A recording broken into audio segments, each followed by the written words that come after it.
My name's Jeremy. I'm a skateboarder. We're in Milwaukee, Oregon. And this is my tiny house and my mobile sauna.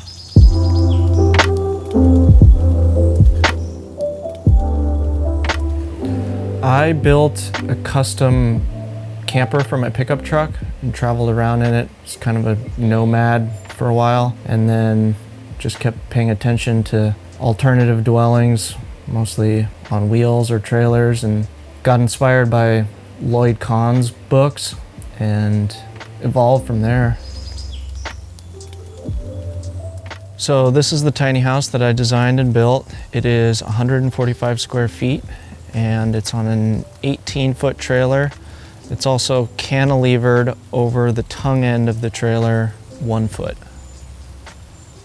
Just last winter, I designed and built this small roof to cover the porch of my house with some cedar shakes that my friend had left over from a project. The curved roof was a design challenge, a design build challenge that I wanted to go ahead and try and tackle.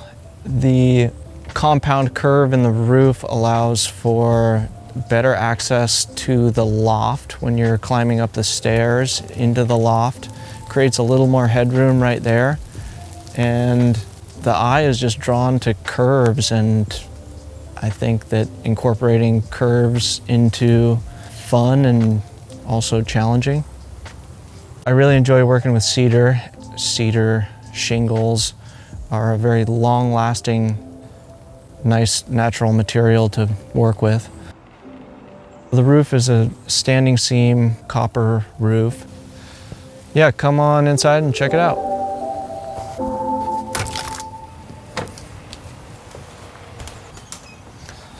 So this is the main living area of my house. This is a fold-up table that is my main dining area and workstation. It just has a couple hinges here, and you pull some tabs and this thing folds down and out of the way. It's nice for having some space on the floor to do some stretches in the morning. This table is made entirely out of recycled skateboards, and my friend George in San Francisco helped me glue this one up and shape it. All this detail that you're seeing here are the 7 plies, veneers that are used to make up one skateboard. There are probably 60 skateboards in there, at least just parts of them. I build a lot of skate parks, but I enjoy skating them a little more than I enjoy building them. Well, building them's super fun too.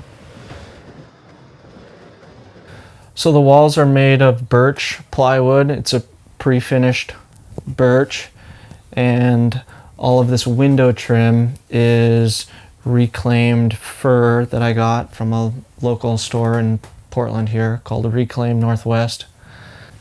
This shelf up here above the door when you walk in is my storage area for camping gear, extra skateboards, and extra pairs of shoes.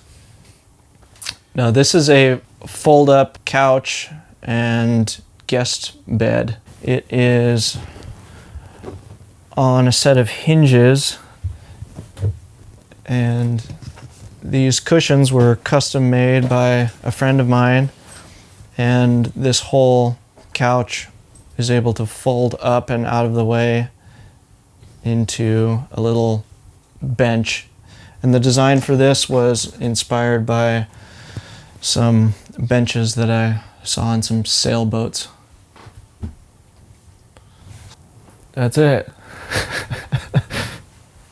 I have a background in design. I studied architecture in school and like designing and building with curves and playing with symmetry. I spend a lot of time in the design, research, and planning phases of different projects. And I also like working with reclaimed materials and working with cedar and redwood and fir.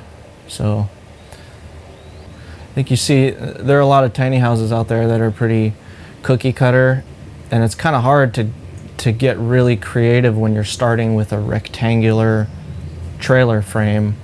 So incorporating curves into the roof line, or doing some cantilever, or getting creative in other ways, I think is, with the tiny house at least, or any structure on a trailer, it's kind of where you can put some energy and creativity.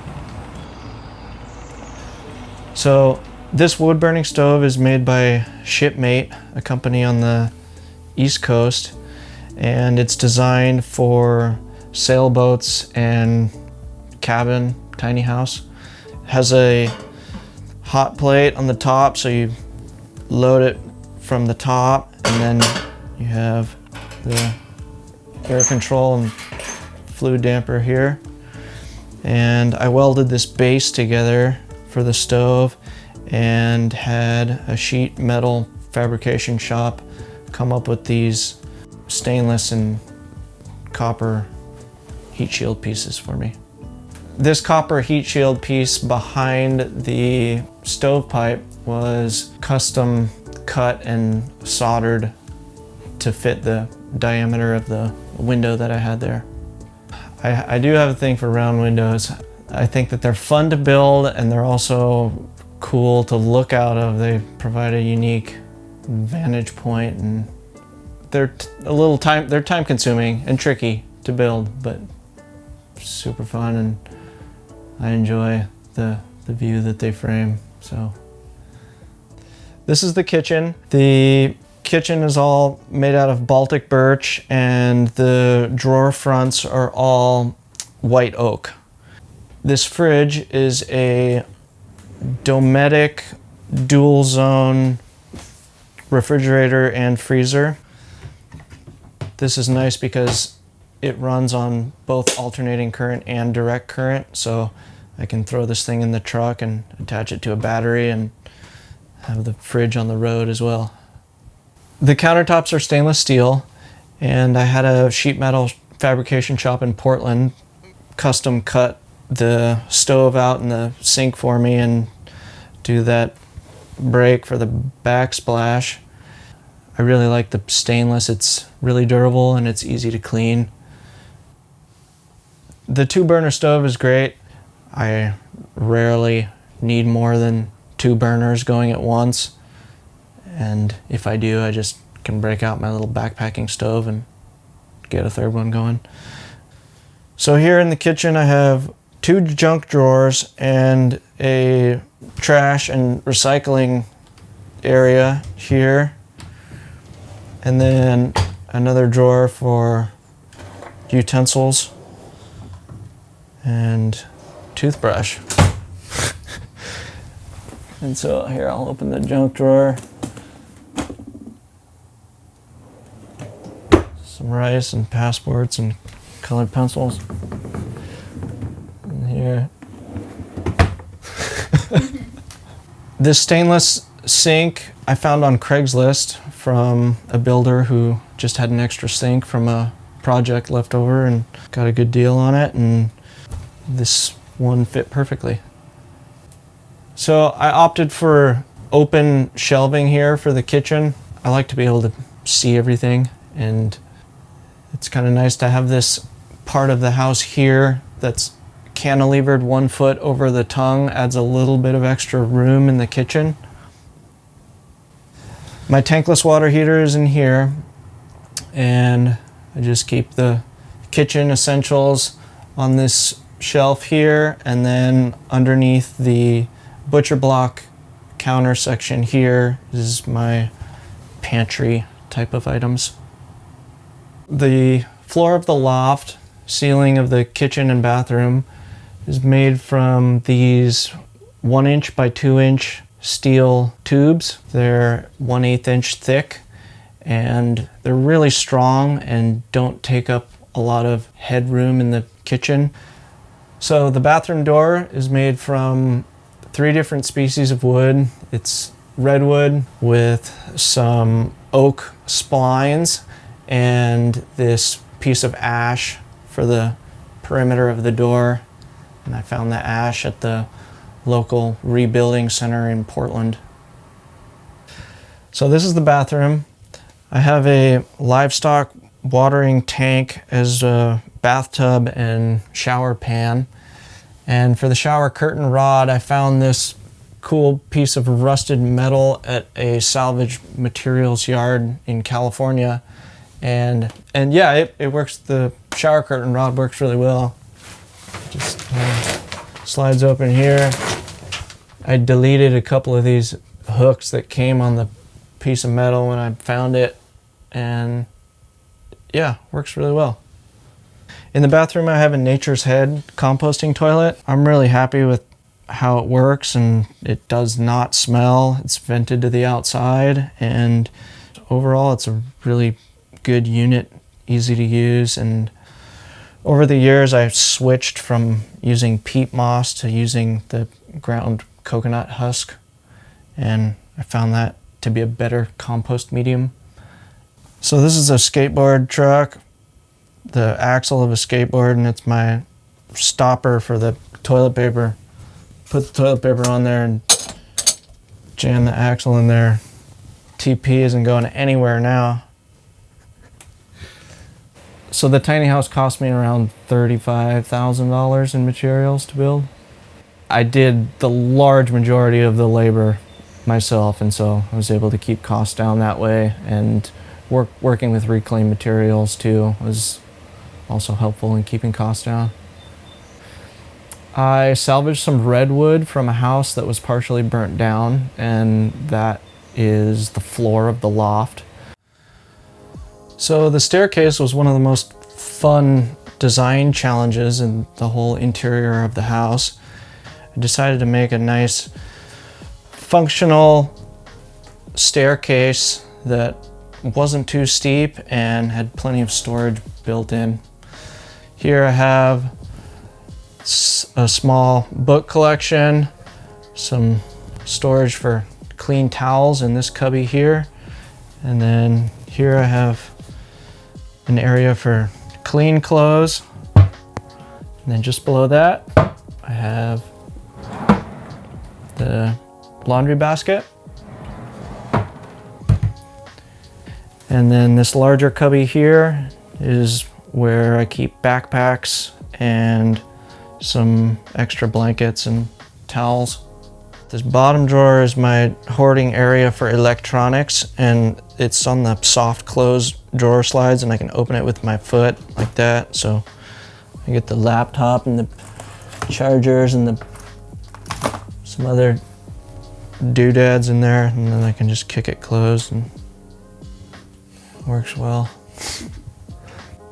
These top two stairs are removable, and then after taking this stuff out of here, the top two stairs become extra bench or stool or seating area if you want to seat three around the table here.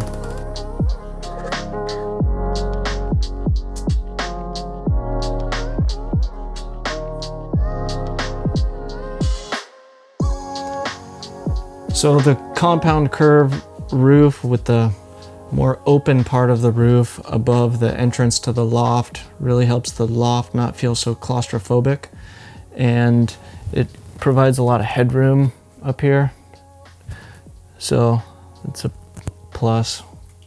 This is a full-size bed, and it's nice to be able to have a little bit of space on either side of the bed in the loft, so I feel like this size bed works really well. I have a bookshelf here. It was made from some scraps from the kitchen, some white oak. I also have a computer monitor up here in case I want to watch something or do some work while sitting up here. This is a round pivoting sash window, and it opens like this, rotates 90 degrees, get some airflow into the loft. Rotate it 90 degrees to close it. The pivoting sash window was really fun to build. I've built 2 of them now. I like building round windows. My tiny house is parked on a 1-acre property in Milwaukee, Oregon, and it happens to be on the Willamette River, and I get to enjoy all the activities that go along with waterfront living, including kayaking and fishing. I connected with this family through Craigslist, and we've become really good friends over the last 4.5 years. They have 3 young kids, and I get to play outside with the kids and enjoy all that this 1-acre property has to offer. Okay, behind the tiny house is the mobile sauna. Let's check it out. So the mobile sauna is part of an event hosting business. It's my side hustle with my friend and business partner, Joey. And we built 2 of these, and this one is here, and I'm able to use it and have my host family here on the property where I live enjoy it as well.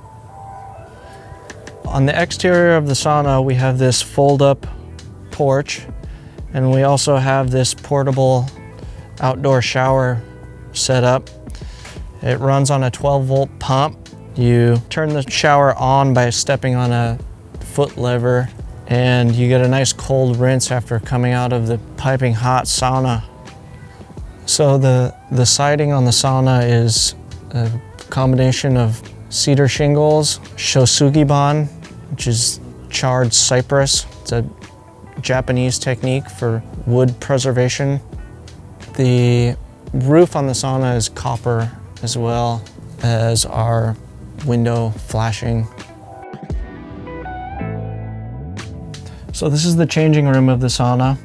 It functions as a thermal barrier between the hot room and the exterior, and it's also clearly a place to change and grab a towel and relax before you enter the hot room.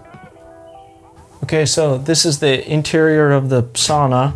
It is a traditional Finnish wood-burning sauna.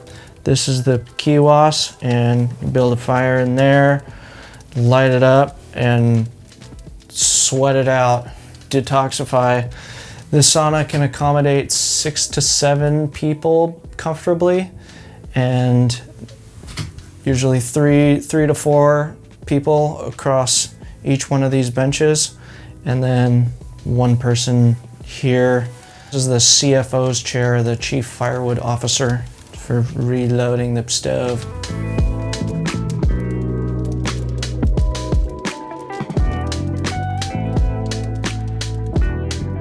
I enjoy all kinds of design build work, from custom fine woodworking projects to pouring concrete. I enjoy working for myself and having a flexible schedule and being able to drop everything and go on a skateboard trip. I like to live a balanced life and balance work and skateboarding and fun and being on the river, and the tiny house definitely allows me to do that and encourages me to be outside more doing the things that I enjoy.